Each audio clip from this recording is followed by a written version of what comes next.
before, the during. This second one here is actually a chat GPT overview of everything with a little editing. Turned out kind of nice, but that's before you get here. And then at the end is also important. There is a key words and concepts to, after the meeting class, you can review those and see which are familiar and which aren't, to know what you have to go back and revisit and study a little more. So there we have that.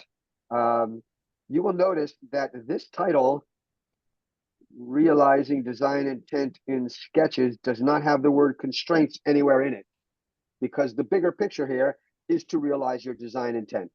And constraints are just part of that within the sketches. So there's a bigger picture here.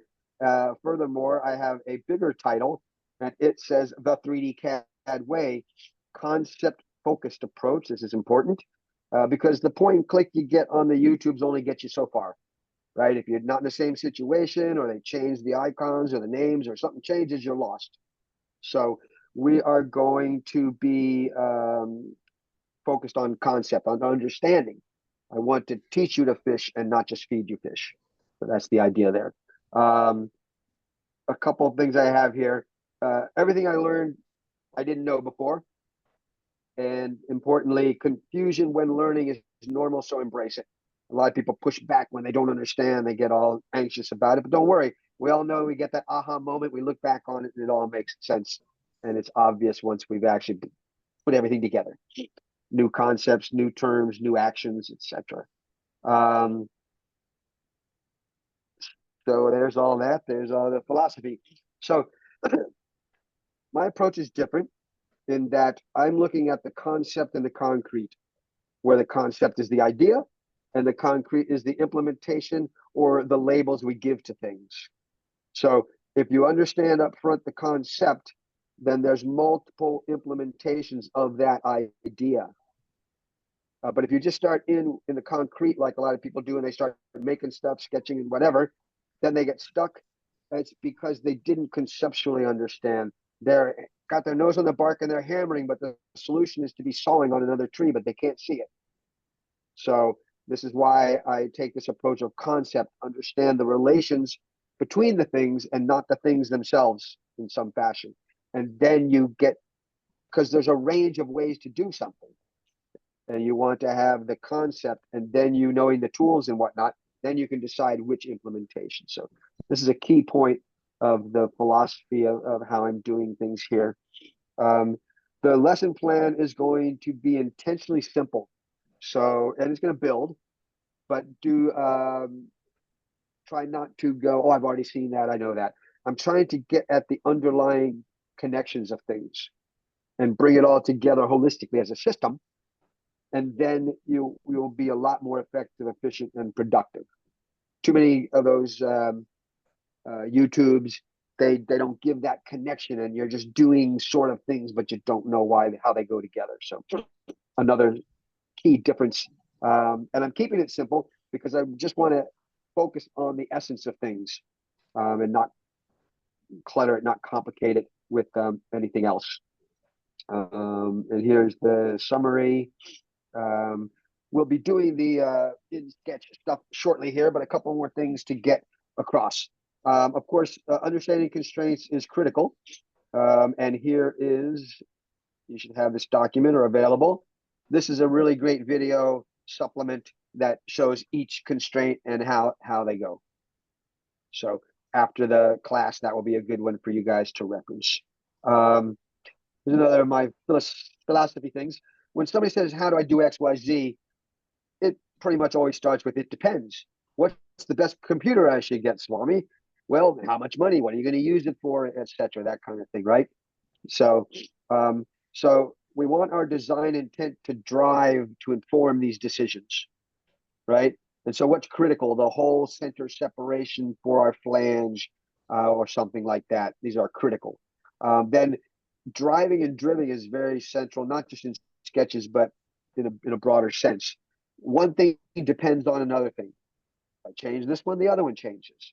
So we'll be seeing this idea of what's driving and what's driven. Your basic forms, the different parameters. But so the whole point is, if you think before in this way, your workflow is going to be better. Here's another important one. If anybody comes from a traditional background, either making hand drafting or even 2D AutoCAD or something, I caution you not to use a familiar square peg in a shiny new round hole because they just don't relate. In fact, a 3D sketch, 3D CAD sketch is not a traditional drawing, 2D drawing. In fact, your end goal is really to get solids for the most part, not to have a fully defined sketch with a title block and all the call outs and all that stuff. You're going to clutter your sketch. You're going to bog it down. You're going to have difficulty in selecting stuff is going to be overlapping and you get little slivers of things you miss. So you really want to keep your sketches simple and you want to largely decompose them into different aspects of your design. And they all build up together to get you to the final result of your solids, your actual models that you're going to machine or print or whatever you're going to do with them. So this is a critical difference between them. And here, I think of the constraints and the dimensions together, working as a team. So I call them definitions, my word. They define the geometry. And so what they allow us to do is to locate and orient our entities, to size them, dimension, etc., and to control the degrees of freedom. This is the whole idea of constraining, to limit the degrees of freedom, the motion. And the good practice, although not strictly necessary, is to get a fully constrained sketch. You probably have heard of this. But the reason is we want to lock things down so that they don't inadvertently get changed and we mess things up. And so the other big reason for a fully constrained sketch is to show your design intent. I want these always to be perpendicular. I want this always to be this length. So if you send a drawing to a job shop, traditional drawing, and it's not fully specified, they're going to send it back and say, I don't know your intent. I don't know exactly what you want to do here. So that's the same idea with our fully constrained sketch. Excellent. So that was not too bad, 5-10 minutes worth. All right, so here we go into the actual sketching. So go ahead, if you haven't already, bring up your Fusion, create a file, and rule 0, save early, save often. So Control S or Command S is the classic save for the OS, and you just have to hit enter. You don't have to move the less you move the mouse, the faster you go. So however you like to do it, you should have your Fusion up with a sketch ready to do stuff. The first thing I will note, and I'm going to hop back and forth between my text and my thing here. So it takes a moment, a couple of seconds. Do you see my Fusion now? Yes. Yeah. Excellent. All right. So I am going into the sketch here, my sketch. And I know I'm in the sketch because here's my sketch palette and there's my finish sketch button. I like to turn off the snap. There's a personal preference, but this is more of a 2D CAD way of thinking and doing. You get a grid and you make a point exactly there and you make a line exactly there. But 3D sketching is not like that. It's just get stuff in there and start to lock it down and get it into the form you want with your constraints and your dimensions. So this, I never use this for my workflow. So we're going to turn that one off, if you will. And then this one is taking me back to a place I didn't want to go. All right. So get that out of the way. And then fully constrained. So our fully constrained sketch, we're going to have some indicators here. For one thing, over in the tree, if we look at our item here, we have a little red lock. That tells us that it's fully constrained. Now, it's a brand new sketch, so it's trivial. It's locked. Can't see your browser tree. Okay, thank you. I'll pull it away and then I'll put it on back. Has it reappeared? Yeah, thank you. Anytime, just let me know, Michael. Thanks. So we get a little red lock. Otherwise, we get a little edit pencil, a little yellow pencil. We also get some visual indicators, and hopefully you can see now an infographic. And thank you. And the free point, that one will have a hollow circle. It will be black or filled in when it's constrained. And then up at the top here, depending on the environment you've chosen, you'll get a color change. For the white background, under constrained is blue and fully constrained is black. So successively things will be getting black or changing color. And then when you know you've gotten there, you can look over in the tree and you'll see that you get this little red guy right there. So we are ready to actually start doing some sketching. If I get myself back to here and make sure. So this is how it's going to go. We are going to progress from the super simple point, but this is going to give us a fundamental understanding of what's going on. Then the line, then the rectangle, then these splines, these curves that some people have some issues with. They're a little different. The tangent constraint is one of the more tricky ones. So we'll talk about that. Trim and fillet, we'll talk about that, which is, for me, a 2D CAD way. I generally don't trim or use fillet in my sketches, but you can decide what works for you, but I'll just explain why. Then we'll do an example to make a tube revolving a rectangle, and then at the end we'll look at the slots. So that is the basic flow of things there. So you can follow along here if you will. If I go too fast, too slow, you miss something, just jump in and I'll take care of that. I'm a hotkey guy, so I have hotkeys for these. We are going to make a point. It's under create, point right there. Maybe I'll do that just so I don't lose you guys. Oh, when I change browse the windows, tree and you don't see anything yet, so. I'm not happy about that. I think when I switch from one thing to the other, it goes away because they're not cohesive. All right, can you see it again? I pulled it back and forth. Yeah. All right, great. So I am ready to make a point, an actual point and a literal point. Okay, so here's my cursor. I'm just going to make it up here somewhere, and then I'm going to hit enter so I have it there. Now, it's hollow. That means it's a free point, so I can freely drag it anywhere. It's not constrained at all, no limits to it. Now, we're going to constrain it, and we can do this in an automatic, implied, inferred way where we drag things around, or we can do it more intentionally, and we'll show you the different ways. But you can go ahead and drag. It's looking for other entities. If I come to the center of my sketch, it's going to snap onto it. A little blue box appears in this case, and you let go. And now when you look over into your tree, you see we have our little red lock. And we have a new icon down here to the left. If you click and select that little L looking thing, go down to the very lower right, and there's a data info area some people miss, and it tells me I have a coincident constraint. And suspiciously, up at the top center in the constraints, it looks a lot like that icon for the coincident. So they're all going to be, we're going to be looking for this visual feedback and any text feedback to know what we're doing. Furthermore, if you do a long click and hold, some people miss this one. If you do a long click and hold, it will bring up a selection list of everything under the cursor. And this works outside of Sketch as well. And then when you hover, there's only one here, but when you hover, it'll highlight which thing. So you can identify which constraint is going with which geometry. Okay, so how come I don't see in the corner, I don't see coincident constraint. I see a sketch point with the coordinates down in the bottom right corner. Down in the bottom right.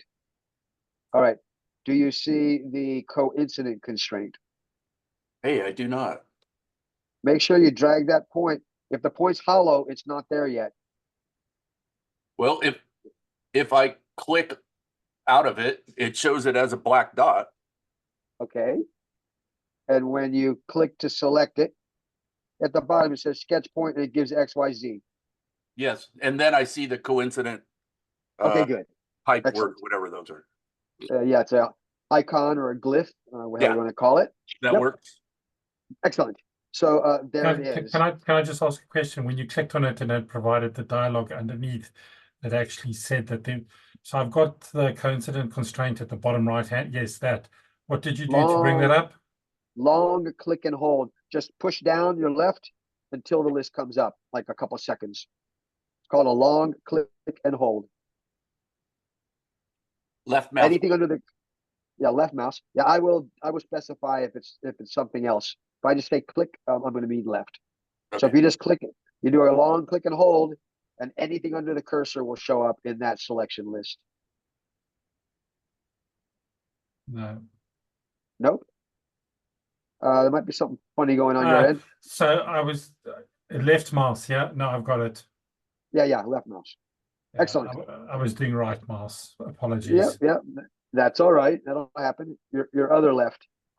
So I'm going to go ahead and select it and delete it. And now our lock is gone away over here on the left in the tree. And we have a hollow dot. And now I'm free to move it around back to where I started, maybe. Now, I'm going to lock it down using just dimensions. So if I do D for dimension, I'm going to go from that dot to the center. And if I go in one place, I get horizontal. If I move my mouse to another, I get vertical. And lastly, I get the true dimension, if you will. So I'm going to do one of these horizontal. So we're going to do this, click, hit enter, just accept whatever's there. I still have the tool. So I'm going to do the vertical. And when I do that, again, I'm fully constrained and I have my little red lock over here. And if I get rid of my tool, escape to get rid of that tool. And now if I try to drag it, no can do. And it's black. So we have fully constrained our sketch entity in a somewhat automatic way, inferred with a constraint. And then we also did it with just dimensions. So again, these things as definitions, defining your geometry, they're working as a team. So that's the key thing I want to keep in mind here. So let's go ahead and get rid of those. Delete those, box them. And now we're going to do a line and working our way up. L for line. And I'm going to put it up here to the right again with no dimension, no nothing. So we see we have our free points on the ends and we have a blue line in my case. So now it's free to go in the old where. Now, you can actually override, by the way, which is important. If you get a lot of stuff going on, it might try to infer and put a constraint somewhere you don't want it. You'll hold the control or the command key. So if I hold that key and I drag my point towards the center, but I have my control or my command, you see it's not snapping. There's no little blue box showing up. So I have overridden the automatic. But we do want it there because it is good practice to anchor your sketch to a datum. And the origin is already there. It's a logical one. So we often want to lock it on there or at least have some dimension or something that relates it to that datum, that reference point. So go ahead and click until you get the little blue box. You might have to squint your eyes to see it. It snaps there and you let go. And again, this is a weird thing. And I have a ticket with tech support. It doesn't always show that constraint, but we know it's there because if I try to drag it now, it won't move and it's not hollow. So I know I put it on there. But no matter what I do, it takes a lot of dancing. Eventually you might get it to show up, but it doesn't always show up. So just know that that's a little quirk. Now, when something's not working, I point the finger at myself first. And then if I really fully analyze it and think I understand it, then maybe it is a bug or a quirk. And this is one of them. Because it doesn't show those coincidences. Because if you have a bunch of lines connected, you're going to have 4, 5 of those on any given point. And you have 10, 50, 100 points in your sketch, and it's just going to be a mess. So the coincidence doesn't always show. Anyhow, so we have that locked down, but we still have freedom on that endpoint and the line. So we're going to make an angle, and we can make an angle between a couple lines or 3 points, but we don't have another line. If we had one, we could do it.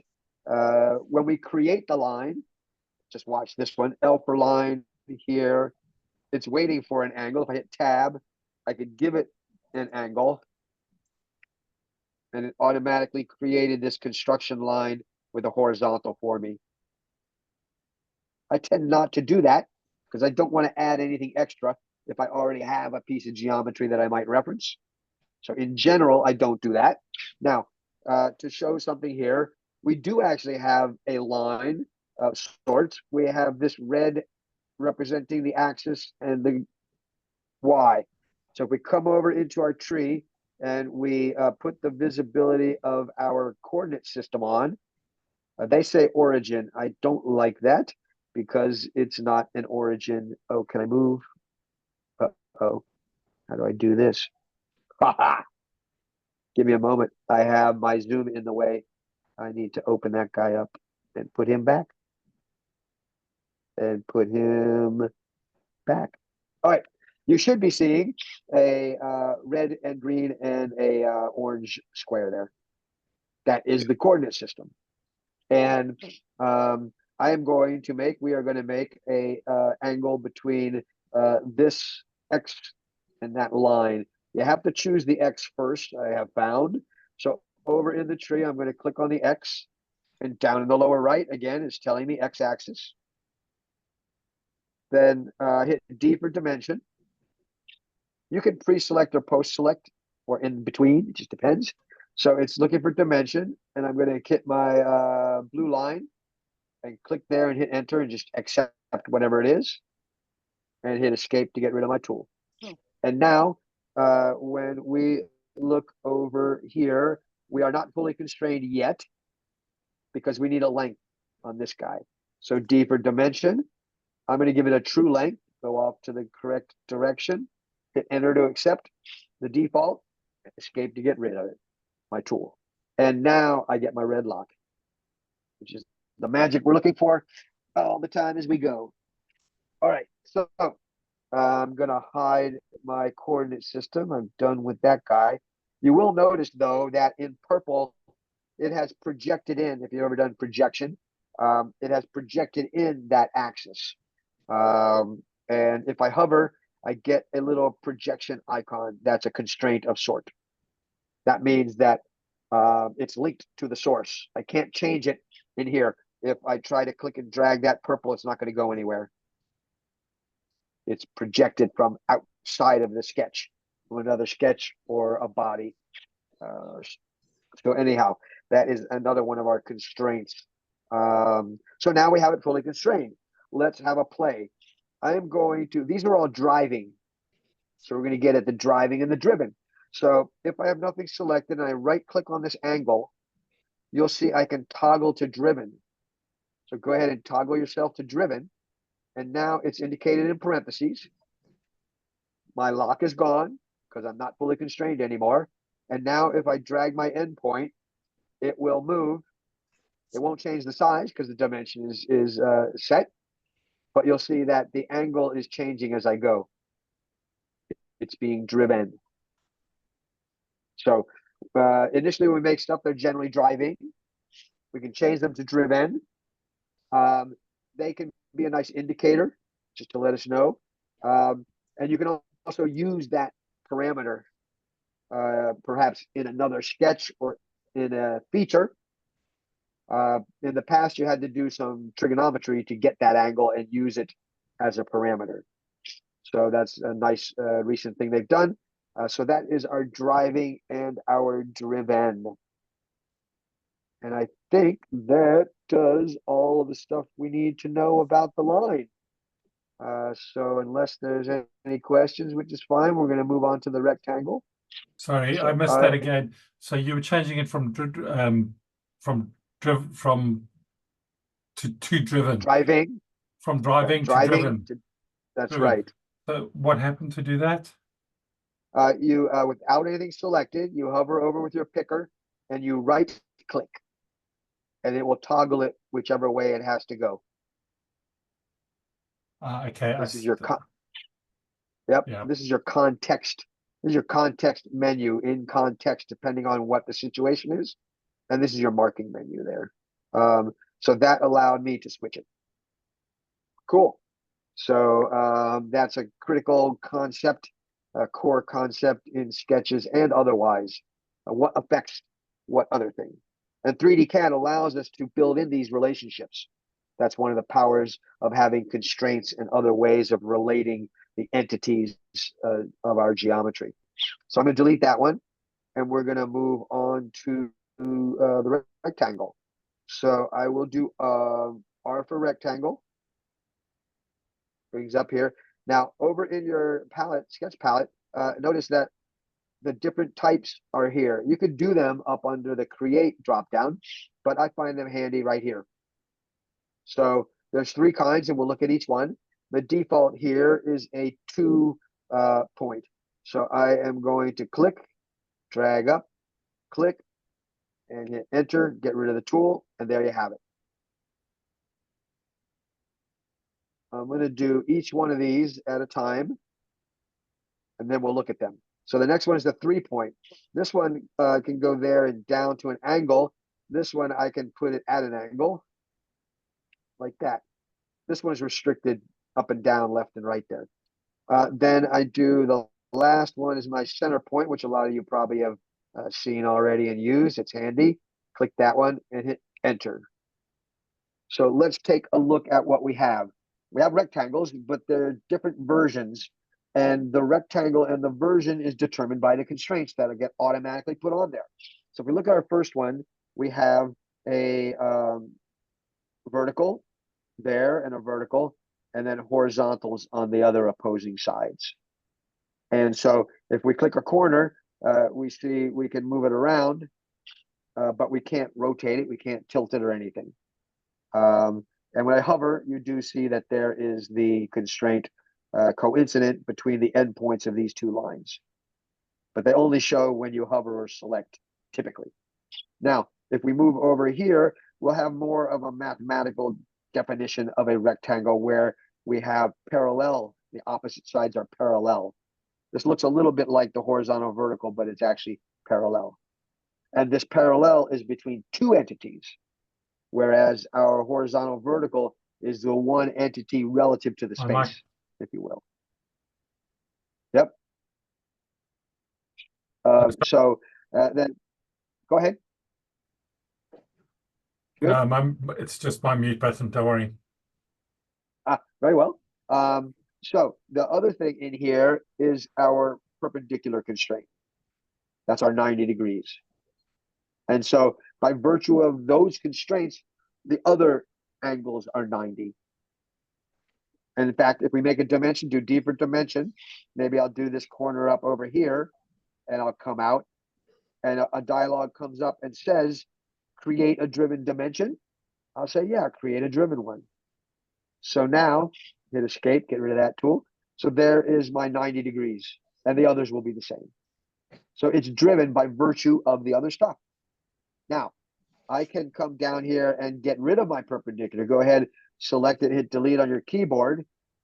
Now, if I drag a corner, I get a parallelogram.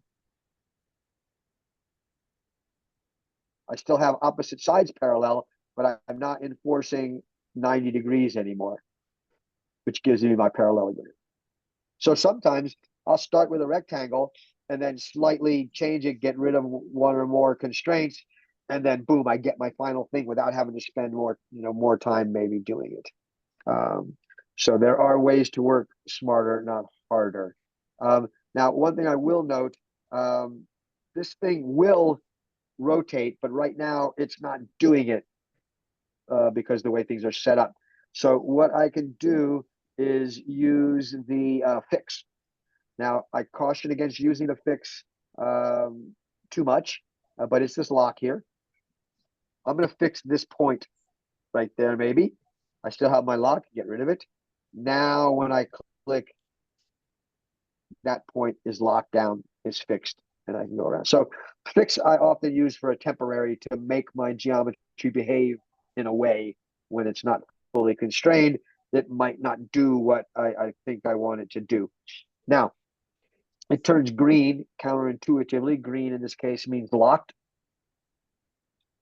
Also, if you've ever brought in an SVG and it has a lot of nodes, it comes in fixed green, because what's going on under the hood here that I should introduce is something called the solver.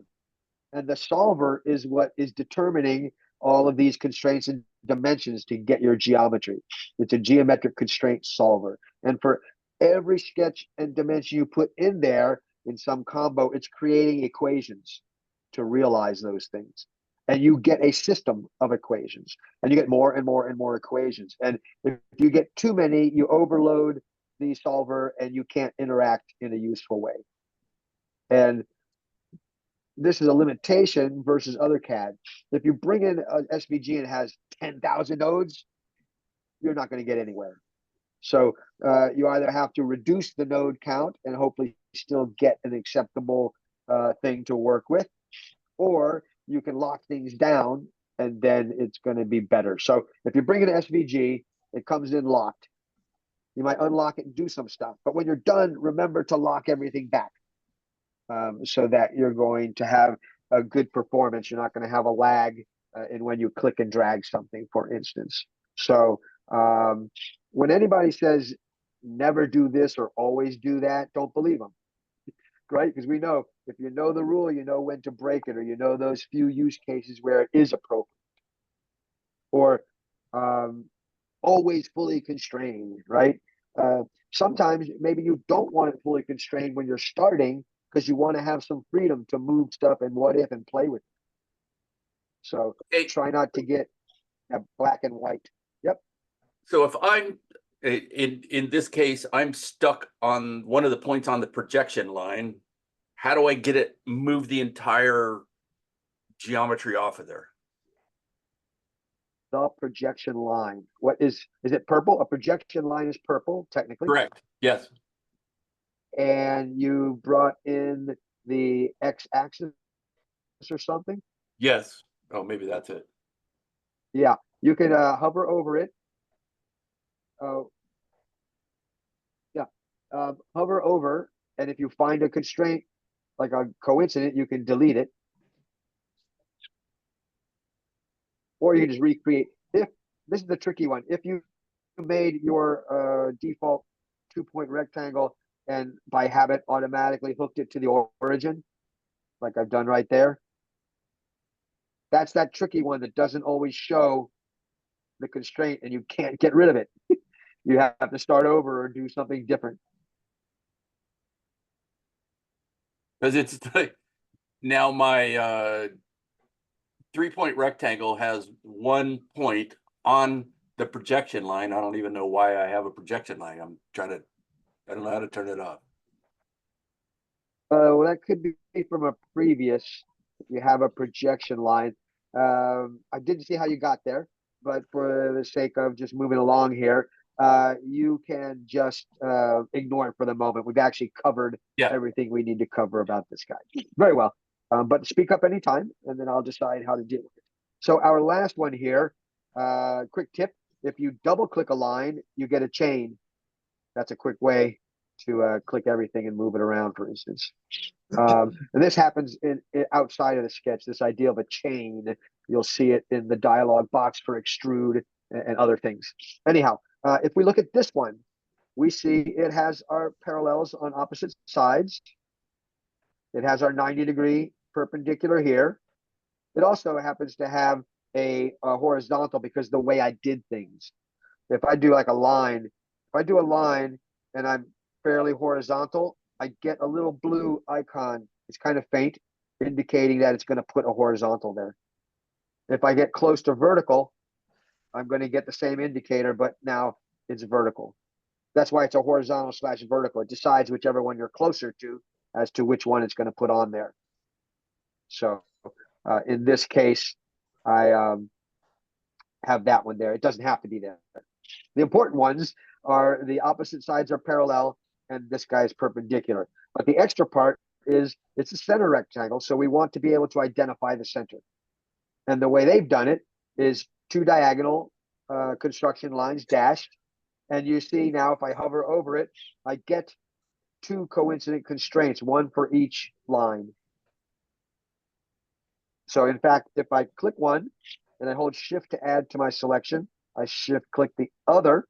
In the bottom right, I can confirm 2 coincident constraints there. And I'm going to get rid of those. I'm going to delete them. And now we see our center point has gone white.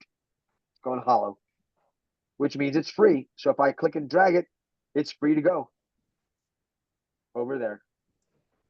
I'm going to leave him on outside to show another way to do things. If I delete one of these diagonals, go ahead and select and delete that. Now, if I come here and I drag my point, it's looking for entities. If it finds a line, it gives a little blue X. If I move it along towards the midpoint, when it finds the midpoint, I get a little blue triangle. That's the international symbol. Now, if I let go, I have it at the midpoint. And now I've effectively identified the center of my rectangle in a different way. So this is emphasizing the point that different combinations of constraints and dimensions can lead to the same geometry, but give you different underlying control maybe. This case, it might just be a different way, but in other cases, you're going to want to keep in mind your design intent, what control you want, and how you get the thing to behave well the way you want it to behave. That's the whole game we're playing here with our constraints and our dimensions. So that is how all of that goes. Let me look at my notes and see the order in which I want to do things here. And when I go back, I'll probably lose my browser. Constraints. I think I'll do trim and fillet first. And then these. Oh, I got splines. What a mess I got here. Let me do splines. I'll do splines. Okay. If I come back to Fusion, has my browser disappeared? My browser tree? Yeah. Yeah. Okay. Every time I go back and forth, I'll have to refresh it. And now it should be back. Yeah. Can you see? Yeah. Okay. Yes. So Yeah, I can see it. I won't ask again. I won't ask again. If it's not there, let me know. All right. So we are done with all this fun. I'm going to select them all and delete. There we go. Now, you guys have possibly used splines. They're not really a 3D CAD thing or a CAD thing in general.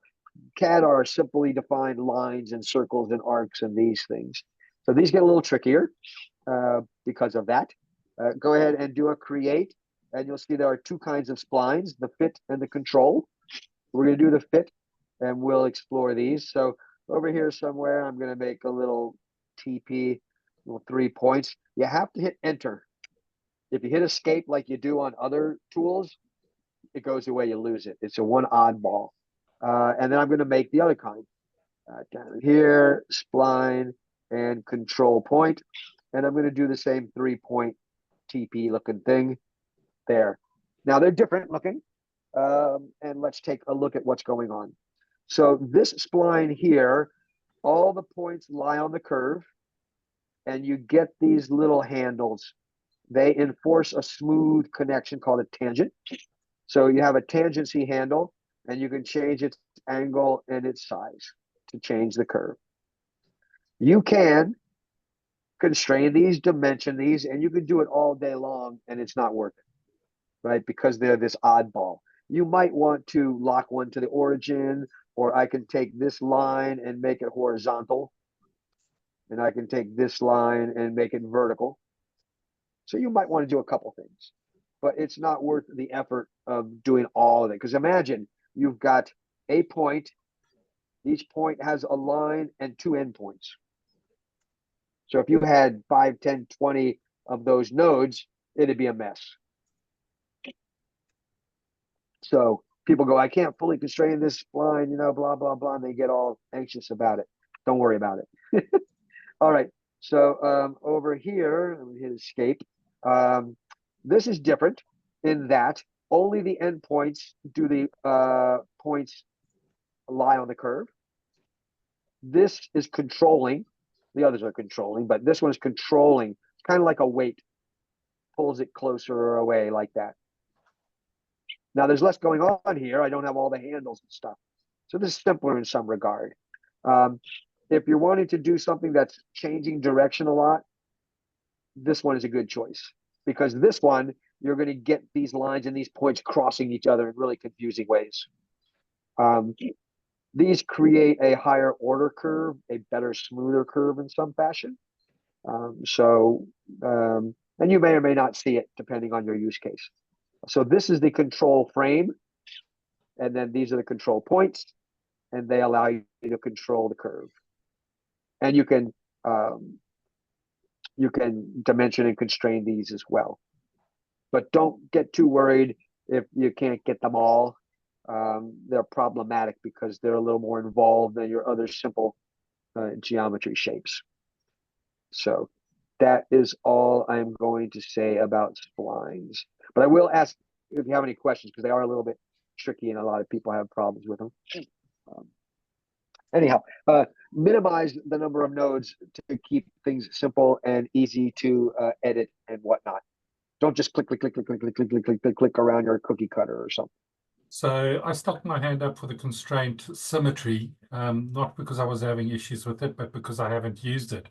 Is this perhaps a use case for symmetry? No, I mean, you could have a symmetry here. Let me jump into it just for the moment, because again, I'll play with it a little bit. I think if I make a circle there and I make a line of symmetry over here, there, and then by the way, if you select and you shift select, add your selection, it's going to hide, gray out, disable all those things that don't make any sense based on the context. That's handy. Better yet, you just right click, and in the context area in the section for our constraints, we get it here. Now I think if I grab my symmetry, again, I don't use this one, but we'll figure it out. If you don't know, you can hover and it will tell you constrains 2 or more objects to create a smooth, oh, wrong thing, lose your error. Constrains 2 or more objects so that they are symmetric, identical. I need another object, I think, maybe, huh? If I come over here and make another circle on this side. Now will I get to make those symmetric here? So it's going to ask me to do something. Select sketch object or change something. So I click that, I click that, and I click that. There we go. It also made them the same size, I think. Yeah, they're connected. They were different size to start with, and now they're locked, and they're about this line of symmetry right there. You can use mirror. In fact, it made a mirror constraint here. That one right there looks a lot like a mirror. It says symmetry, but it's the same icon for mirror, I think. So it's a kind of mirror across a given line, and it's keeping them the same, even though they started off different. Now, I don't know what happens if I were to undo that one, dimension this one here, and make this one smaller, just out of curiosity, dimension that one there. Now what happens if I go for my symmetry here? Is it going to force one to the other? It doesn't let you do it. Well, it's constrained at that point, right? Yeah, that's why it's unable to resolve. Right, our initial dimension constraint, if you will, made it such that it can't do it. What's interesting, in fact, though, if I tried to... is if you have all 3 of those selected, it makes the circles the same size. It makes the center of the circles the same distance from your line. But when you move the line, it didn't move the circles necessarily, keeping them. Oh, yeah, that does. Yeah, it does. I think you missed it. I think you missed it. If I get rid of one of these, is it going to force the other one to the other? If I right click, no, it doesn't let me. It only says fix, unfix. So you can't, it appears that you can't have any dimension. Oh, I think it depends on the order in which you select. It might be the order. Also, it's now forcing this one to be that one. Right. Right. Because if I come here and I make that 30, then they go 30. But for your question here, They are moving. Well, one is moving to maintain it, depending on how we have it set Okay, up. yeah, okay. But I it's see, always yeah. maintaining. Yep. Yep. If I went from there to there, like that, and I made a point. Oh, that's not my point. It's that point. There we go. If I made a point there and said that one and shift click that one and midpoint, it should be right in the center there. There we go. Excellent. Nice little aside. So there we go. We have answered. And this is the beauty of interactive 3D programs or programs is you just say, what if? And you look at the help and you play with it until you find the relationship and then you've learned how it works. Great. So that was our splines. And then we have tangent and we had trim. I'm going to do trim and trim and then fill it when I do something else. So here is, we're going to go to the next thing. R for rectangle. I am going to lock it to the origin by good practice and come out here somewhere and just hit enter. And there we have it. I had my construction active in my sketch palette. So I'm going to actually hit X and toggle that one back here. All right. Let us say, we'll go ahead and put a dimension on the side here and a dimension on the top here. There we go.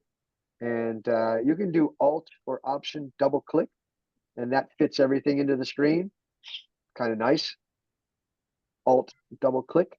It's the same as fit right there. Anyhow, we have a nice little arrangement here. Let us say I want a cutout of this corner. Sometimes people think in this fashion, they'll make something and then cut it away.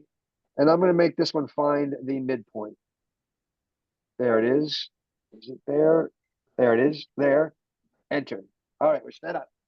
So now I have, I want to trim these away. I'm cautioning you not to use trim or to know when to use it and when to not. Again, I consider it a 2D CAD way of thinking and doing. I found very little use for it, and I can do plenty of what I want. But just to show you how it goes, T is the default for trim. If I come and hover over the top, it highlights in red there, and I get rid of it, and I get this box. You may have seen it and or ignored it. And it says constraints and or dimensions were removed. Now, this may or may not affect what you're doing depending on the situation. So in this case, our dimension that was on a line all the way across here, it deleted this though, but it still has this point. I hit escape. If I hover, this point is still connected sort of where they intersected, right there and there. But if I click and drag it, I get wonky time. So that's not good. We don't want that behavior. Furthermore, if I go T for trim, and by the way, you can just click and drag and it just paints over whatever. And I'm going to get rid of this one. And that midpoint's going to go away.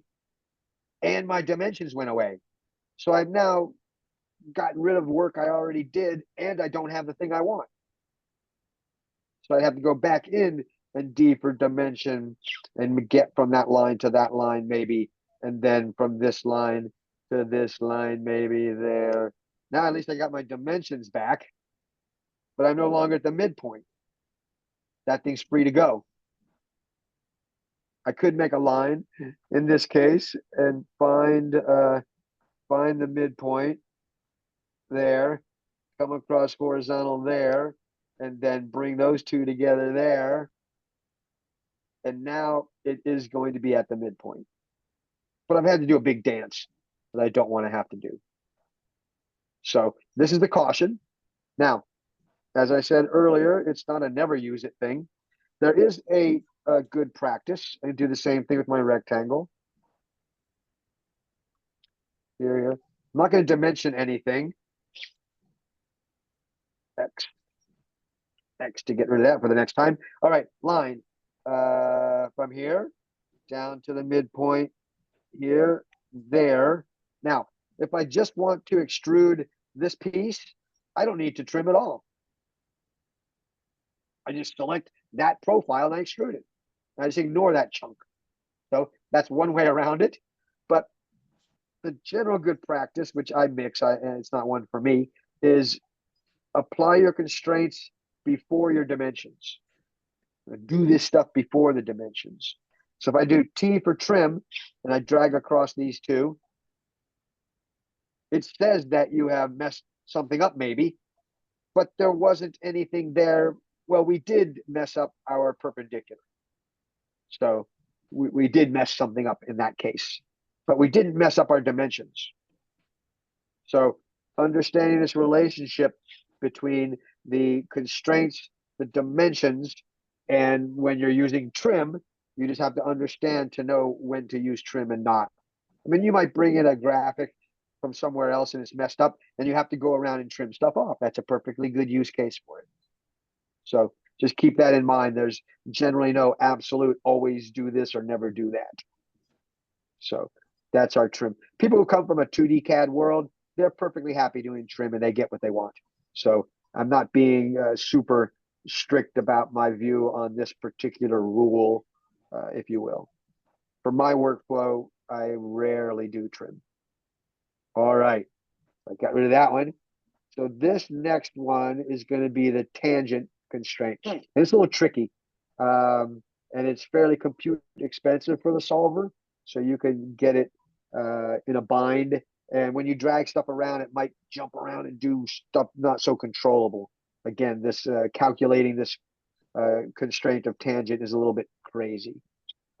Just watch it for the moment, this one, and then I'll get to, you guys can jump in. So I'm going to be making a circle and an arc and a couple lines, kind of like a cam looking thing.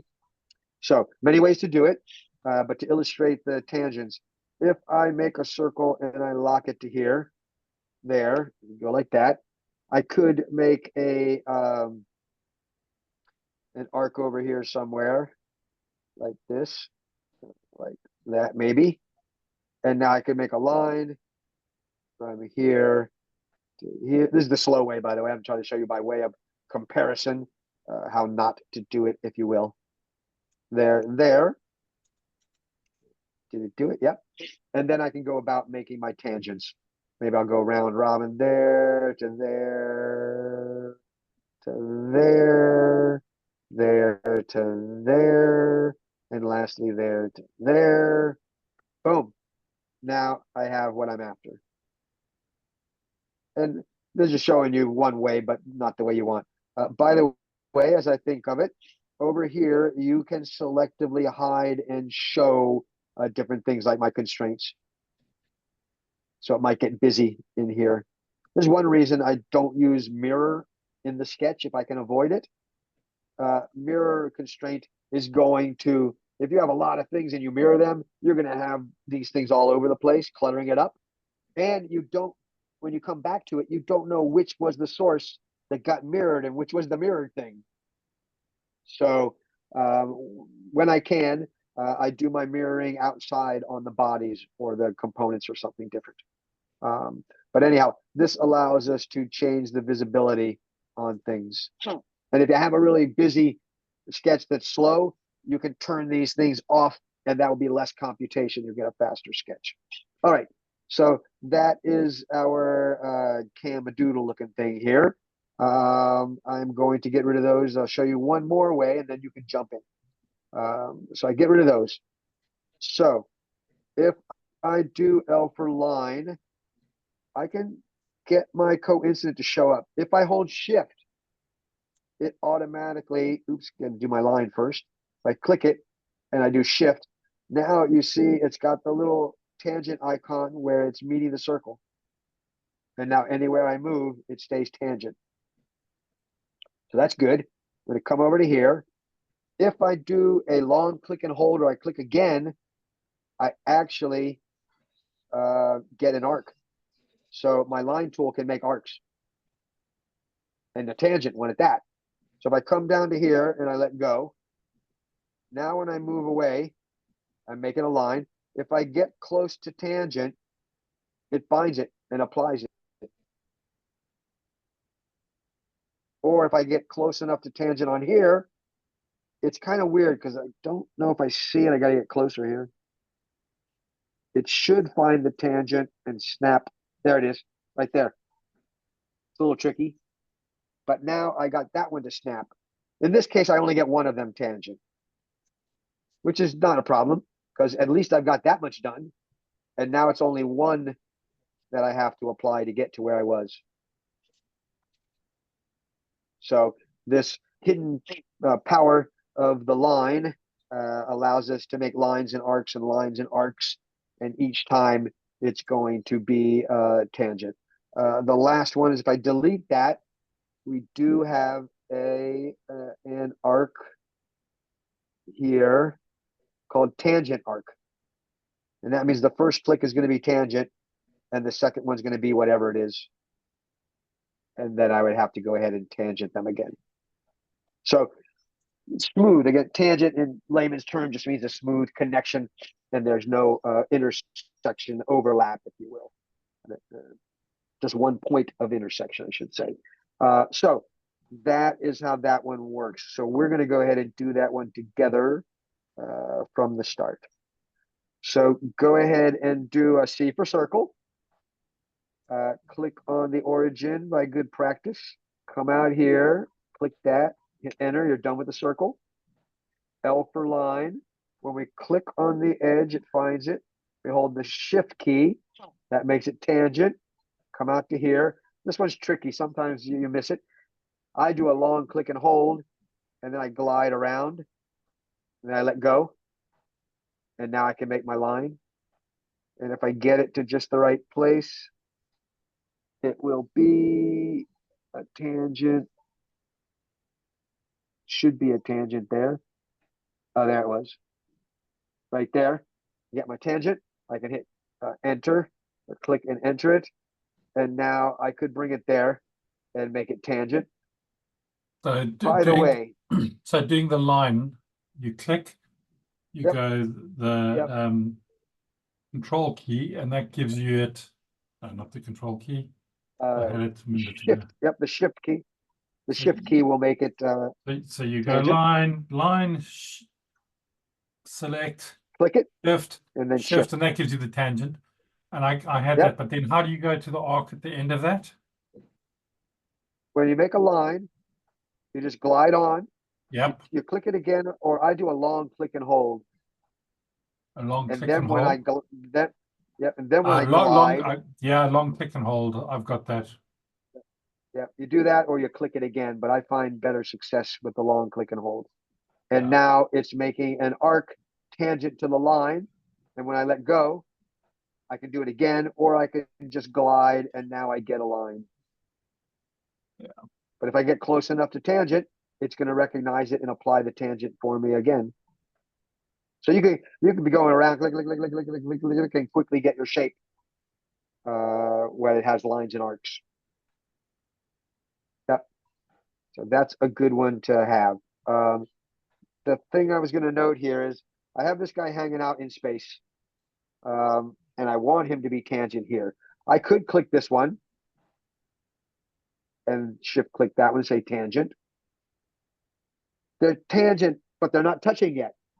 So tangent doesn't mean touching necessarily. You have to bring it in line. And then here, it might be a little tricky. Maybe you just explicitly tell it to be coincident with that one there. And boom. And now we've got our piece of geometry here. So however you get to that point, this is where we want to be. All right. So let's look at some other things about our tangents and whatnot here. So I have it at a little bit of an angle here. I might be interested in the dimension from the outside here to the outside there. So I might just do that. I hit the outside here, I hit the outside here. But lo and behold, I'm actually getting a center to center dimension. But that's not what I want. So I'm going to delete that one. We hit D for dimension and we right click. And hiding here, we change it from center to tangent. Now, when I hover, it makes a little black X to let me know that I'm finding that arc right there somewhere. If I come all the way across, it makes a black X, but it's got to be one place. I can't position it because it's going to be tangent. So now when I click, now I actually get that distance from tangent to tangent. So that's a tricky one. People don't see it because it's not the way it normally works. You have to know to right click and switch it. So you're in deeper dimension, right click, and here you change it from the default of center to the tangent. Now, let me do that again, actually. I can do that from here to this side. Now I have it there. All right, let's continue with this game. I am going to make it a little more well-behaved. I'm going to make this point in line horizontal with that one. So we have our horizontal vertical from here to here. That was an interesting one. Let me make sure that my arc is not going to get so small on me. There you go. That should maintain it somewhat closer to what I wanted. Again, the solver is trying to figure out how to make those constraints and dimensions, the definitions work, and it might do something you don't want it to do. All right, escape. Now, over here in my tree, it is telling me that there's a red lock and that it's locked. This is the rare case when it's lying, because if I drag this, you see it's not locked. And I believe this is a defect. This is a bug. The solver thinks it's solved. At least it will report that it's solved, but it's not. It can move around. I wouldn't worry about this too much. I've only seen it happen in this example I made up.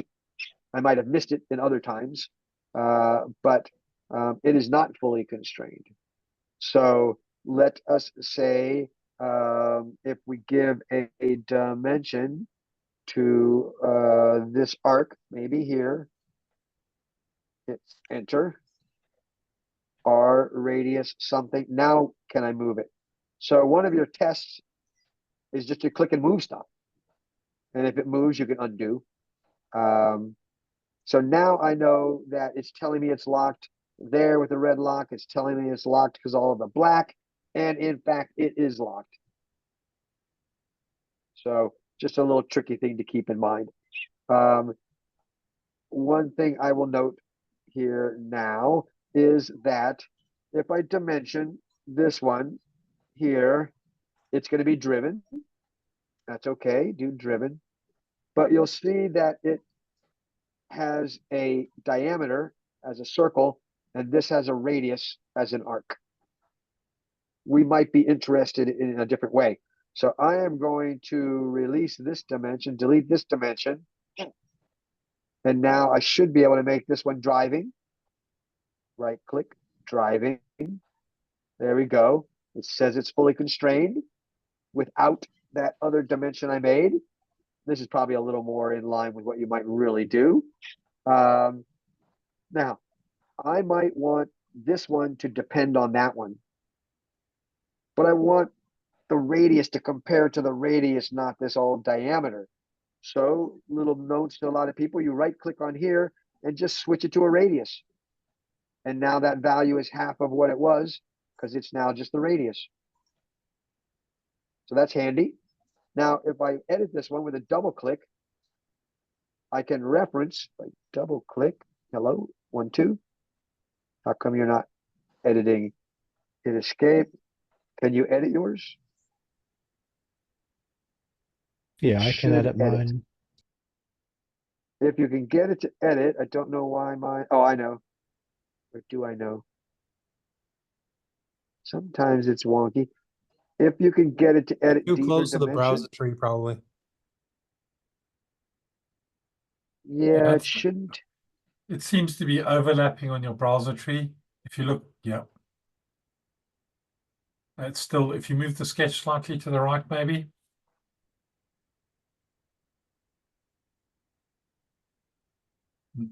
Thank you. Oh, excellent. So now it's waiting. I can reference this one. I can click this. And it's now entered the name it gave it for dimension, whatever the number is. And now I can say something like ×3. And now that one is a function, an expression based on that one. It's always 3 times this one. So if I make this one 50, if I make this one 50, I should be able to move that one. It's making a liar of me. I'm getting that message down here again. I might have to abandon this. I'm not sure why it's not doing that. Isn't your bottom dimension driving? Yeah, and also if you went if you uh, went 1.2 times the R24, rather than doing it such a big change, because you might break the whole sketch by going the change you went earlier. Everything is driven. If I double click that one, click that one. Oops, I did it too many times. If I click that one and say times 1.5, and now can I change this one? There we go. And that might be the tangent thing is kind of wonky. But now if I make this one, what's it currently there? Make it 40. There we go. All right. I think the problem was that like 3 times broke the whole sketch, broke all the relationships. Yep. I wouldn't let you do it. So Yep, messing times. around, what I just figured out, that bottom dimension from arc to Yep. arc, when you did the It math, didn't allow it. it didn't created it allow to it. be on that dimension constraint. So it wouldn't Yeah, do if it. I turn that one to driven, now I shouldn't have that problem. I should be able to make this 3 or 4 or whatever. Because now it can size itself. Before it couldn't go out far enough. That's what happened. All right, we're getting a good understanding of how this constraint system works. So I'm back to something like this. The last thing I will show in this is I'm going to make a line and a line like that. So we'll do L for line. We'll click that one and let go, hit shift. We'll come to here, and then we'll come down to here and make that one touch it. Go ahead and make it tangent like this. There. All right. Now, if I dimension one of these lines, D for dimension, and I make a true length like that, there. This one will be driven by virtue of the constraints. There. Now, if I make a fillet, I can click a line and a line, or easier yet, I can actually just click that point. If I click the point and I hit enter, you see that we have something goofy going on here. I might not really care. I might really cared what that distance was. I just want my center to center or something, and I put a radius. So again, this is a reason not to use fillets in a sketch when you don't have to, in general. Also, fillets can lead to downstream issues on your solids. So if I'm reverse engineering something, often I have to use a fillet inside here just to get it to match up. But in many cases, if I have a rectangle and I'm going to fillet the edges on my flange or something, I just leave that off. I just make a rectangle, I get out, and I fillet those edges in I the run 3D into that space. issue all the time. Yeah. Yep. It's a 3D CAD good practice not to put fillets in your sketches for those couple of reasons. And So once it anyhow, turns into a habit, like for me, it's a habit, and yes. I sometimes just do it, and I completely forget, and then I run into it, and I can't go back. Yeah, and it's not the end of the world. I'm more rigorous than most people, so I'm thinking ahead of time and keeping it all in order. Other people don't worry so much; they just want to get the thing, and they don't care how sloppy it is or how they've messed up their structure. Because my goal, my good practice is not just to get the geometry, but to get the underlying structure that gives you the control and gives you a quickly computing timeline and easy to understand when you look at it. So I'm not just trying to get the geometry, like I said, I'm trying to get good underlying structure. But in the end, you could still get your mesh out and print it or whatever. So that is fun with tangents. If you get a lot of these, like I said, it really taxes the solver and it'll jitter around and not behave very well at all. You can, by the way, get other ways to realize your, should note this before I get out here and here. If I have a line coming off here and I want it tangent to that circle, I could make it perpendicular to a radius.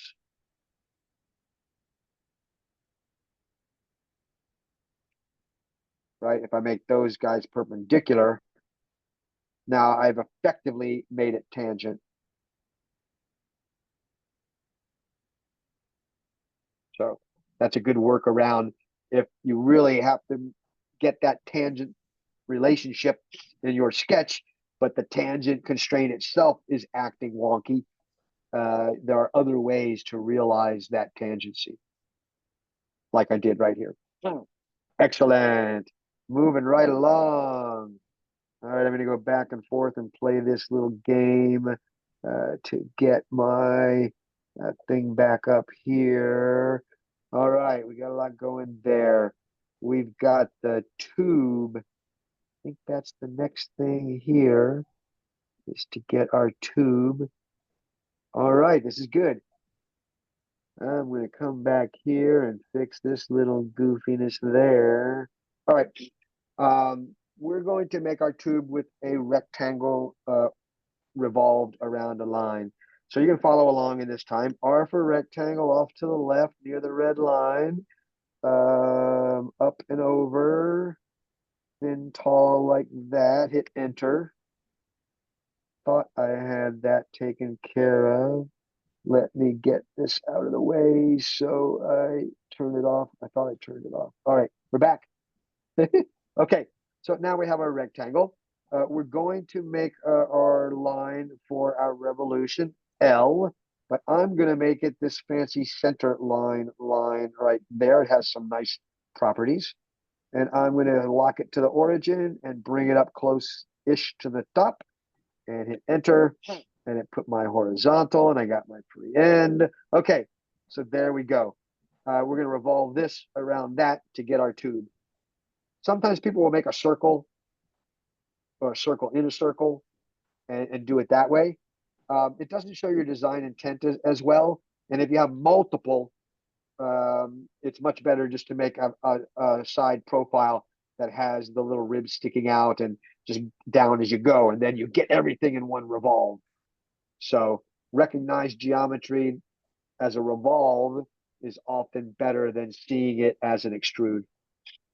Side note. So we need to start locking this guy down. So maybe I want to make sure that that point is in line with that point.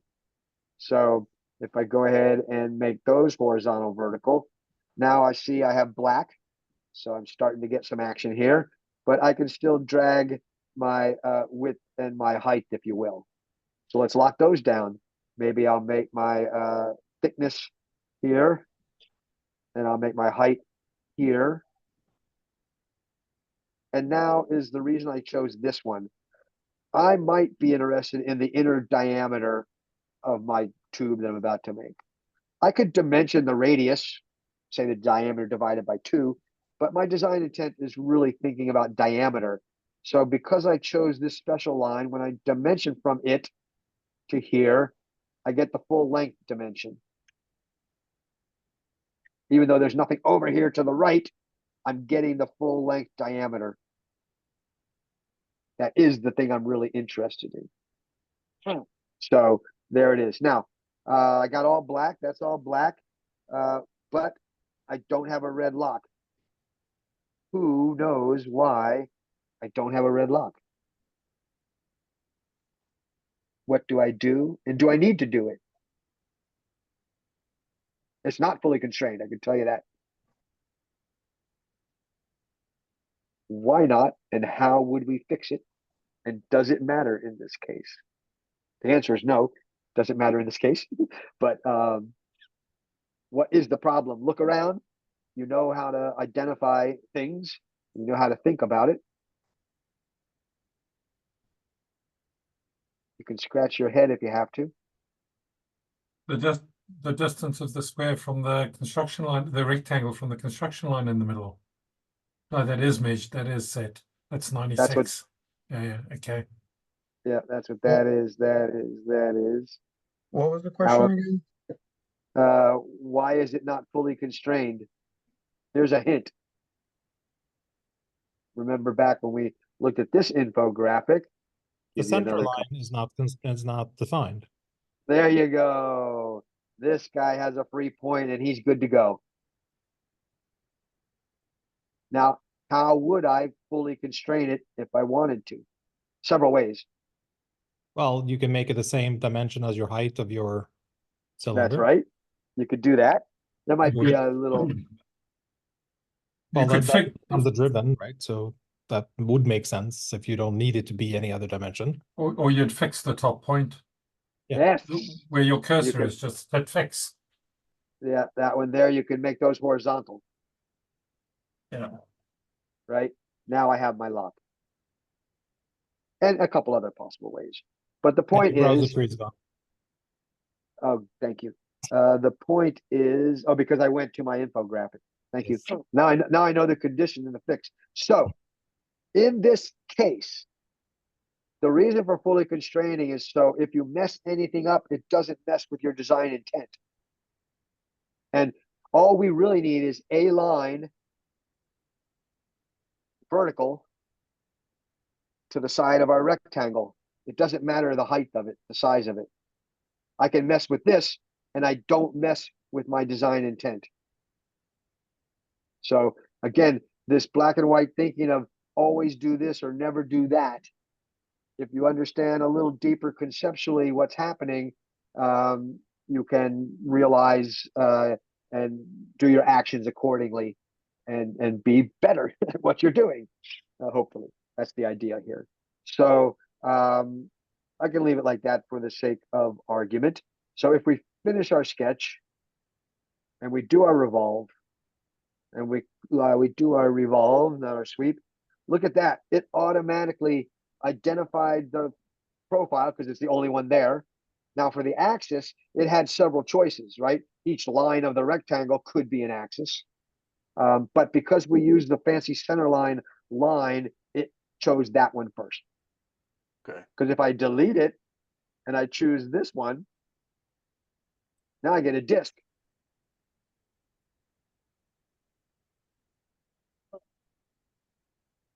Great. All right. Yep. So anyhow, the whole point of everything, not just the constraints and the sketches, is to realize your design intent and to do it effectively, efficiently, and productively.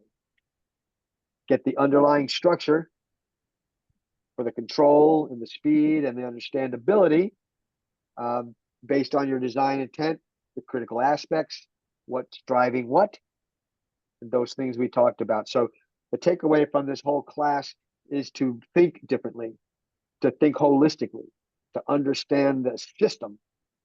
And once you get that and you've identified the relationships at the concept, abstract, idea level, then knowing the tools and the actions, how to use them, then you can choose which things to implement it the way you want it. So that's really a kind of a summary nutshell of all that we've been driving at here. So I am going to go back. I'm going to go on my undo list. I'm going to go back, sketch, back, normal and line, drag. I'm going to go back. I just want to get back into a sketch. I could have deleted stuff or something. But I am back in my sketch. However you do it, we don't need that solid body is what I'm getting at. So you can get rid of it any way you'd like. We just want to get back into a sketch. And if I know what I'm doing here, and if I remember to fix it on the way back over. All right, we've covered a lot here.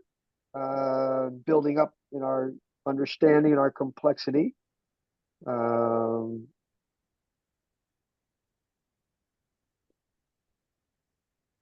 Okay. I think we are down to our slot. Okay. Let me get my browser fixed there.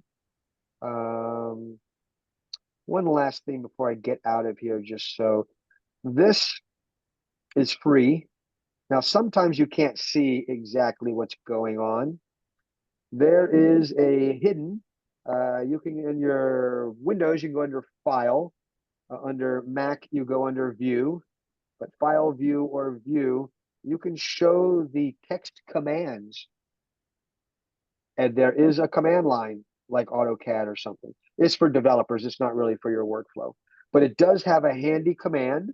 So I'm going to go ahead and highlight, activate my bottom there, and it's called Sketch. It's in the Sketch class, and the method is called show under constrained. I did that right. It tells me under constrained points 1, curves 0. And in my data info area, it's telling me what's selected. And it has, in fact, it's a little hard to tell here, but it's made that one selected blue. So if you're really stuck, you can go to the command line, enter this command. It's in the docs that I shared, and then it will identify the problem areas for you. That's your pro tip, the very little known command line and sketch.show under constrained. Excellent. And how's it highlighting? Yeah, if I do delete that one, delete this one here. Now, if I rerun it, I do up arrow to bring back my commands there. Now it's a little more obvious that it's highlighted this stuff. And is there a like in certain operating systems, there's an autofill. So if I do a sketch something, is it going to show me the options for sketch dot what's available? Or are you just No, it doesn't. SolidWorks has one that will automatically apply constraints and fully constrain it for you, which may or may not be the combination that you want, but it will at least do it. I'm talking about just the text commands themselves. No, not to my knowledge. It won't give you any instruction on how to go about constraining it. No. Available commands. Like for instance. Oh, yes. You get question mark and double question mark. I think it's there you go. Yes. You can query the system and dig your way down the classes and the methods and figure out what commands are available to you. Yep. If you go, sorry, if you go to the up on the right-hand side of your screen where you have your image, there's a question mark next door to it. And if you click on that, if you just go up a little bit, no, to the top of your screen, where your face is that, no, right? Oh yeah. Click on that, and you go to yeah. But in there you've got the document, the API documentation, which will give you all those commands, examples, and what to do in that. Oh yeah. So if you go learning. If you go to Fusion360 API or product documentation, you will find it's one of those bottom two. You will find all those commands in there. Yeah. Well, because the problem they're listed somewhere. You have to be very literal. If you don't know how to spell constrained, you'll never figure out this command. But the documentation is in there. Yeah, that's the nature of programming. You got to have some brain to at least get words somewhere close, right? I mean, Visual Basic, I can hit the the tab key and it'll finish the command. Yep. That's a fill, autofill, tidbits, or what I call them, snippets, stuff like that. Yeah, I am a programmer, so there are all kinds of ways to optimize this. It's not the focus of this class, obviously, but the thing that I did want to know, but thank you for letting people know about the API to get at a online list, if you will, probably. But for the purpose of here, the one command of interest is our sketch.show under constrained. But yes, you feel free to play around with all of the other aspects now that you know this hidden gem is here. There are some cool things about it. I've had a fun play with it, being a programmer type myself. And now I'm going to hide those commands because I'm done with them. All right, we're coming to the end here. Let us go and delete all of this. And you can follow along. I'm going to do some slots. You could do them individually, creating a geometry, but go ahead and up to create and go to slots. The first three are linear. The last two are arcs. We're going to do the first three. So there's one there. And that one was called, oh, is it going to be over here? That one is, we got center to center, center point, and overall. All right, center to center. Very well. So if I do a center to center and then drag out, I get that one. If I do the next one, go ahead and follow along. This one's going to be, oh, the second one in this list is overall. It's different than the other. So that's going to be from one outer to the other outer. That. And then the last one is going to just go from a midpoint. I got to get my Zoom interface out of the way. Slot. Center point slot. So that means from a center out. And then down. Enter. All right. Let me do Alt double click. That's going to fit everything in. Zoom back just a little bit. Get those out of the way. All right. So here we have our three types of linear slots, and they have their own combo of constraints, but they're not fully constrained. So here is where you guys get to test yourself and see what you've learned, and I'll help you along the way if you need. So who wants to analyze one of these? You're going to share your screen. You're going to delete everything but one of them, and then you're going to analyze why it is the way it is, and then you're going to fully constrain it, and then you're going to play with it in whatever way you want. This is a culmination of what you've learned. So whoever wants to jump in first, who wants to try one? I'll give it a whirl. As the teacher says, don't make me. Okay, so go ahead, and I'm going to stop sharing here. If you share your screen with Alt S or Command Shift S if you're Windows, you should be able to share your screen with us. And there it comes. Does everybody see your screen? Yep. Yep, I see it. Okay. Go ahead and delete two of them and leave one, maybe the first one, but whatever one you want, just so we remember which is which. Center. So this There you is go. Okay, he's going to go. center to center. That's the center point. That's, well, it is center to center point. They call it center, right? So you went from the center out, and it went symmetrically and effectively made it center to center, but they called it differently. Anyhow, go ahead. You get to identify the constraints. Tell us why they are as they are to make this particular slot, and then fully constrain it. Identify the ones that are there. That's right. Why are those particular constraints there that make that particular kind of slot? That's the question. So you have tangents on either end because we're bringing, and then parallel. Right. Yep. Awesome. And then I don't remember what the hell that is. Center line. Remember, you can click it and look in the bottom right, or you can long click and hold. That would be a horizontal constraint. There you go. So you can answer the question yourself when I'm gone. Okay. So there you have it. Now, how do you, and what is that construction line all about? That's the dashed orange stripe. The center line itself. Right. Well, center of what? What is it making a center of? Well, it's the actual set. So if my diameter here, so this is the center line for the arcs themselves. That's right. Those points are the arc centers, and they are also the line ends, and they happen to be coincident on top of each other. So that line is the center to center separation of the center of the arcs. Yes. Okay. Now, how do we lock it down?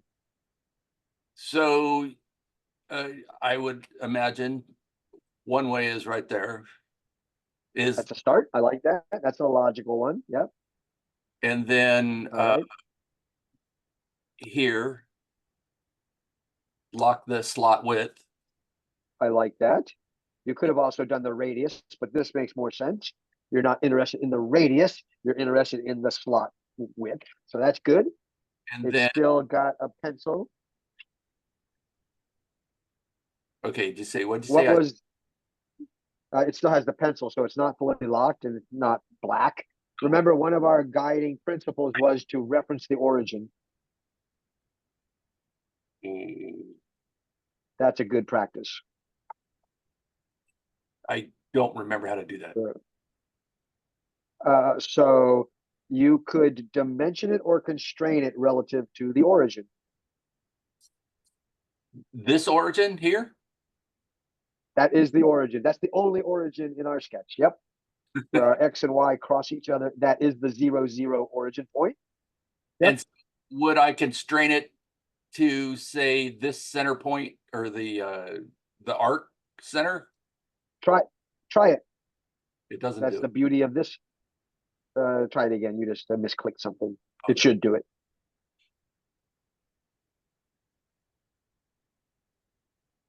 And I'm still pencil. All right.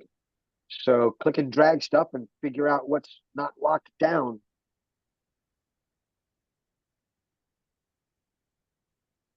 My horizontal or the let's see here. You'll struggle a little bit. This is good for learning. I'm not sure. We could always use our command line to try and have it identify everything for us. But you have, it looks like it should be up arrow will bring back your last commands. Up arrow. The overall dimension value. Crap, 6 unconstrained.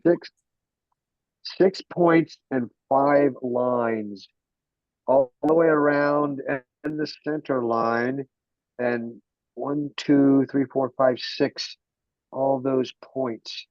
Is this another case where it's lying to us? It looks like it should be fully constrained to me. Try this. Delete that last dimension you made from the origin. Oh, here. Up high. Up high. There you go. Yeah. Delete that one. Try to drag the center point of that arc over the origin to the left, to right. That center point on the right. To your right. Go to your right and find the point. No. You got to drag it by the point, not the line. Nope, you're dragging the line. You need to drag the point. There you go. That was it. Drag that point. There you go. Now it's locked it down. All right. Last thing. Then we'll get to the next person. How do you make it so you can angle it, rotate it? What do you have to do? What's preventing it from rotating around that center? There you go. Delete that guy. Yeah. And now you should be able to drag the left end point to angle it, because you can't do the right one. It's tied down. Right. But that point should go. Is it not letting you give an angle? The point. Drag the point, not the line. That line's point at the left. There you go. There you go. It's not showing me the angle. And then you could. Right. I would No. Because you don't have you haven't dimensioned it. Right. You would have to create a line or bring in the axis. Yeah. Wait, that didn't. There you go. Is it going to let you hit escape? No. Go over, get rid of that. Oh, that is going to do it, but not by angle. That's going to do it by your height. If you, in the tree on the left, grab the x-axis first. You have to do it in a weird order. If you do a dimension, D for dimension, hit the x-axis where it says X, click the word X. No, you hit the, you didn't get it. Go back. Oh, there it is. There you go. There you go. Now click the dash line. Now click the dash to the left. Now you'll get an angle. There you go. All right. The struggle is good. You win. You conquered it. Okay. By the way, you had mentioned about constraining splines, and it's a weird, but you can constrain them by putting a dimension on those arms. you can do almost anything. You can't use a tangent constraint on a spline, but all the other ones I've tried, you can do. But the problem with the fit point is you just have so many points and lines with your tangent handle and whatever else that it's just not practical. Right, because we went through this on my project where you guided me through, I was using the wrong spline type. Well, So there's an appropriate spline or not. Right.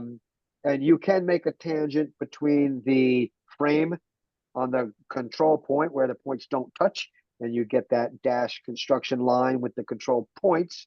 You can make those lines tangent to something. And you can make your handles in the fit point tangent to something.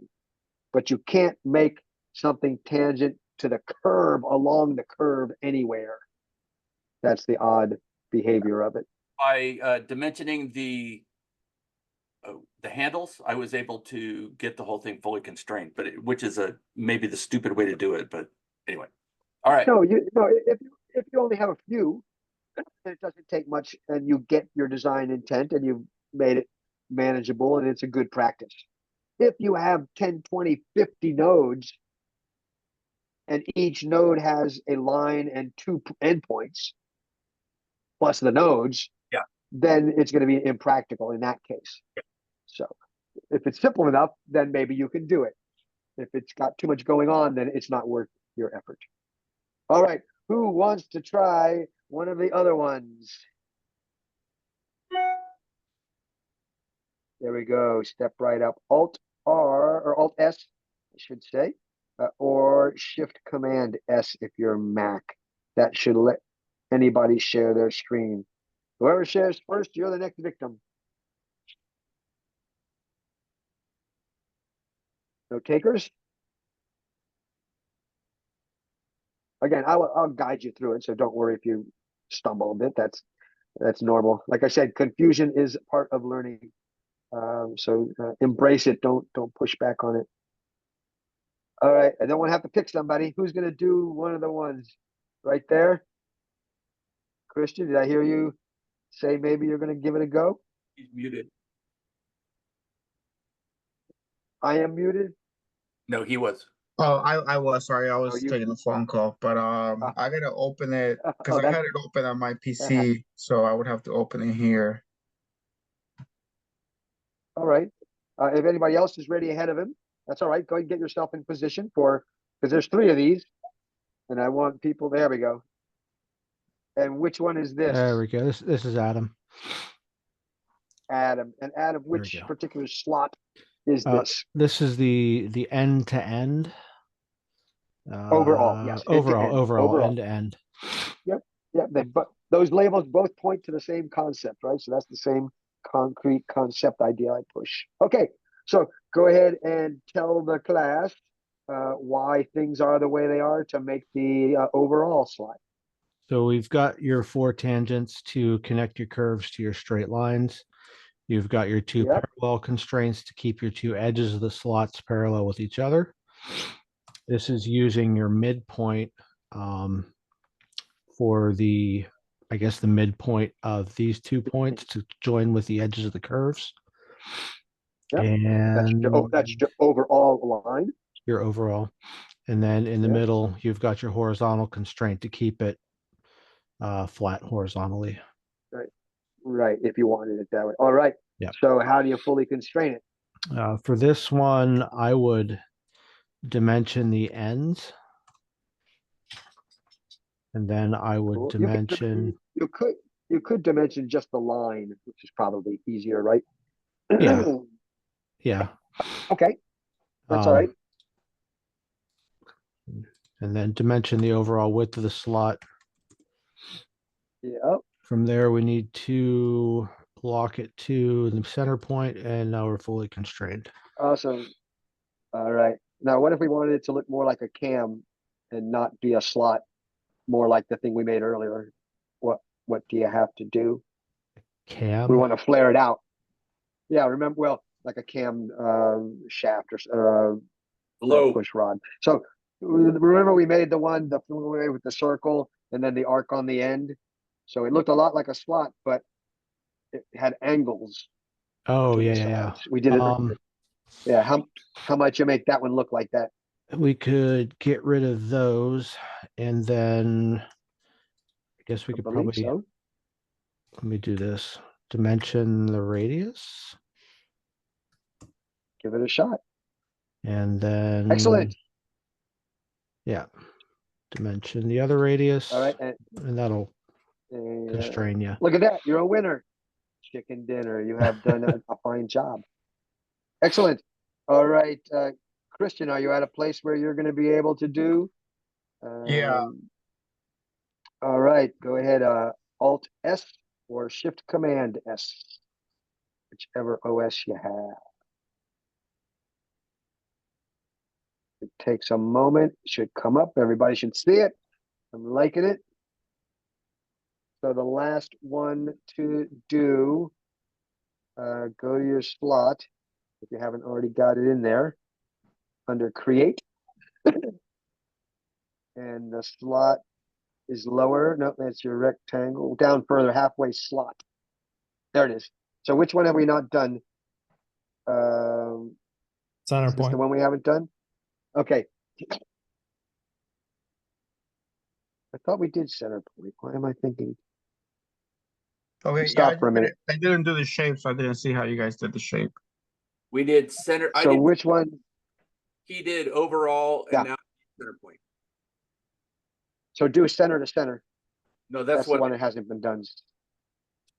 Oh, who did? There's one called center and one called center to center. Which one is remaining? I did. Center point is the one remaining. Okay, center point.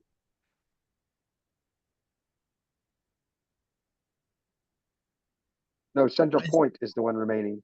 The third one. Okay, I'm not I just sure didn't, I didn't see how you guys did the shape, so I didn't get there because I had to Okay, close it. okay, okay, that's all right.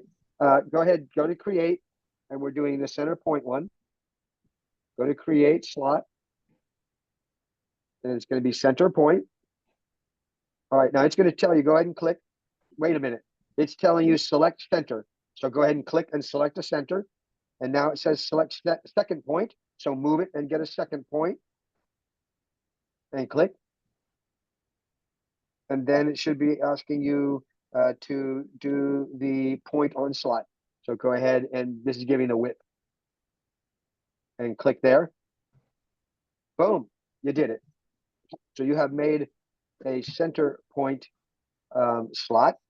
So your task is, again, like the others, to explain why those constraints are the way they are to make that particular slot, then to fully constrain it, and then finally edit, mess with it. Okay, so I we hope have to you're all give a measurement to both lines here. Do you have to do it? Go ahead, go for it. We'll find out.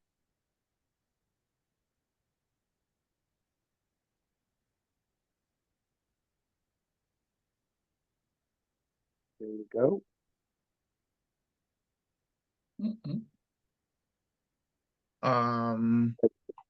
Okay, so then, I mean, technically, it's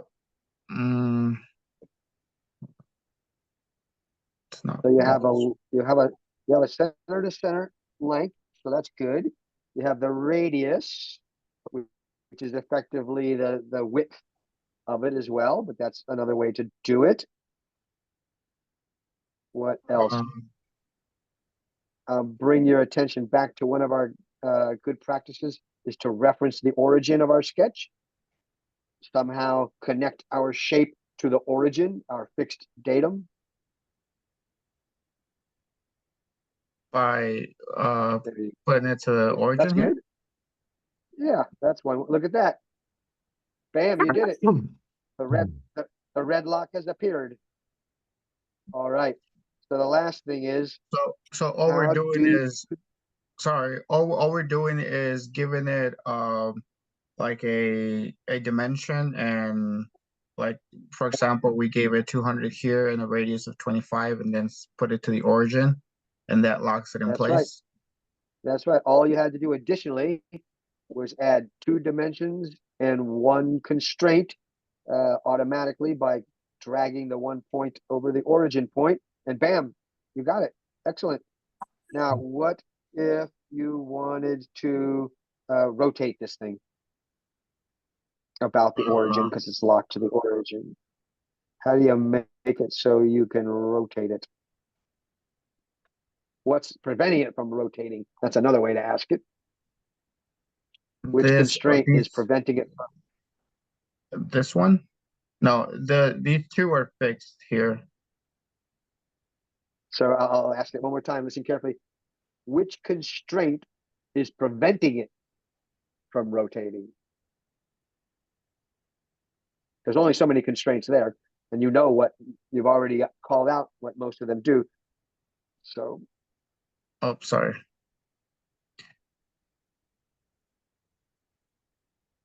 you'll get there. Sorry. Yes, Again. this thing is in the way. There we go. Okay. Yeah, it could be a little tricky. Okay, so this one is constrained, and this one you is got to get back. constrained. You're hold on. You're too far back. There you go. Now you're back where you were. Okay, now you have it fully constrained. The question again is, what constraint is preventing it from rotating? You can just go through them one at a time. This Which one? constraint is preventing it from rotating? What one are you talking about?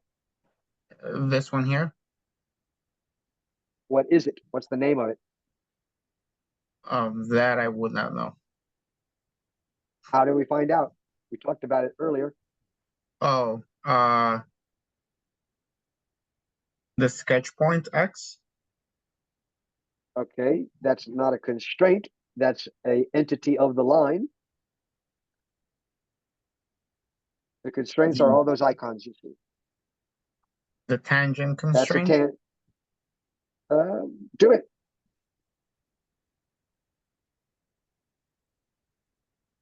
You want to get rid of it? Yeah, how would I do that? You can delete it on your keyboard, or you can do it in that menu.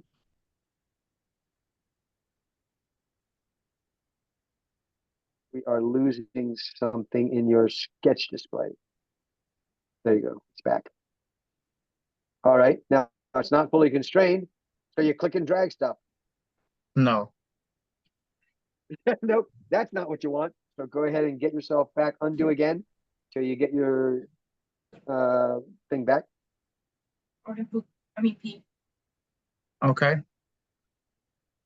Does anybody want to jump in and help out our poor student? We don't want to make you horizontal. too much. I'll jump in. There you go. So if you look that you are right in the sense of the middle line.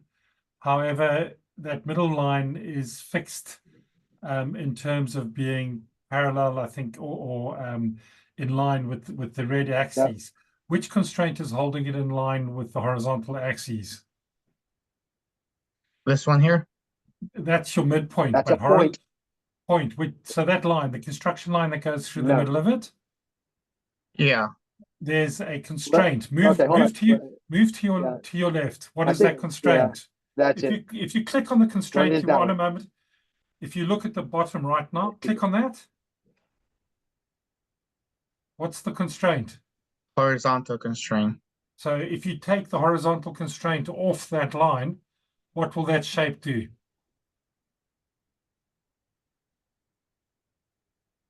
Now you try to move stuff around. Grab the midpoint and pull the midpoint up and down and see if it moves. Okay. It should, if you do it right. Yeah, click on the point and drag it. Yeah, it has a lag. Yeah, I saw a slight movement there. Yeah, that's the deal. There you go. So let's wrap it up, and I'll tell you something to make sure. So the distinction that you were missing is the difference between a constraint and a geometry entity. The constraints are those icons that you see. Those are the constraints. In fact, if you go over to your palette, there's a checkbox for constraints, and you can turn them on and off in your palette on the right. Go down in your palette, and there's going to be one called constraints. and turn that one on and off and see what happens. Those are your constraints. Okay. The other stuff is the geometry.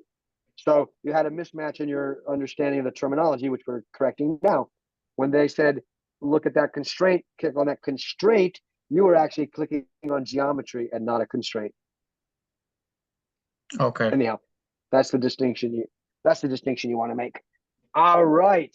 You're off the hook. You can breathe again. Let me